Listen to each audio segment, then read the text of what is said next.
Good morning guys! Have a blessed Friday! Weekend na naman. Ang bilis ng araw. 1 day, 2 days. September na guys. Ayan, tingnan nyo guys yung bagong ani na galing sa farm.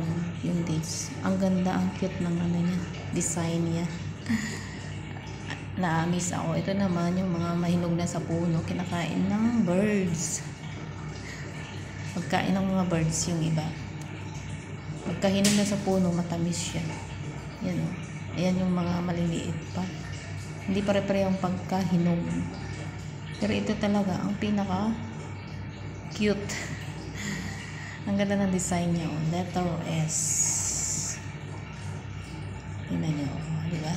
Ganyan ang dates. Pag nahinog na yung iba, hindi na pare-pare ako ng nahinog.